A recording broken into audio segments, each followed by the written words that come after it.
என் மாடை பார்த்தீங்களா? காணோம். நான் கட்டி போட்டு வச்சிருந்தேன். ரொம்ப நேரமா இங்கே தேடுறேன்.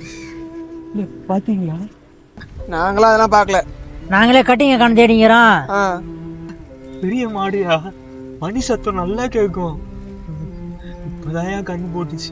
எல்லாம் எடுத்துக்கிட்டு எங்க இருக்குன்னு நைட்டுக்கு வெயிட்டா ரெடி ஆயிடுச்சு. வா போலாம். ஏய் இவன் யாருடா? ஏதோ மாடை காணுமாண்டா, தேடிட்டு வந்திருக்கான். மாடை தான் வந்துச்சு, நாங்கள் பார்த்து சொல்றோம். கிளம்பு நீ.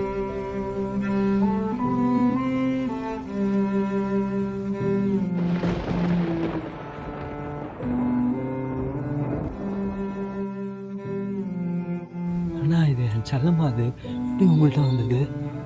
எப்படிண்ணா வந்தது? சொல்ல செல்லம்மா. அதுண்ணா என்ன பண்ண அவரை சொல்ல சொல்ல. மாடை எங்கேயாவது மேய விட்டுருவேன். நாங்களாவது பார்க்கல. ஓ என்ன பண்ணீங்க அவளை? எங்கடா அவ?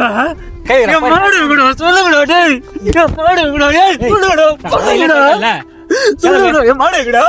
சொல்லிட்டல மாடை குடுங்கடா. குடுங்கடா.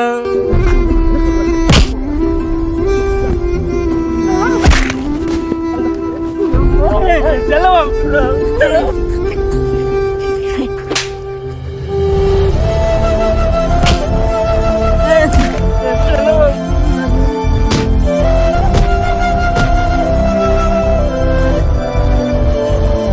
நாங்கள் தான் எடுத்தோம். என்ன பண்ணிக்கோ. ஒரு மயிரையும் பிடுங்க முடியாது. போய் தேடி போ. பாவி பசங்களா, வாயிலாச்சு இவனை சொல்றீங்களா? செலவா இல்லடா. டேய் டேய் இல்லடா. என்னால எதுவுமே பண்ண முடியல. செல்லவா மன்னிச்சிரு. இவனுங்க மாதிரி ஆளுங்களை என்ன பண்ணலாம்? கீழே கமெண்ட்ஸில் சொல்லுங்கள்.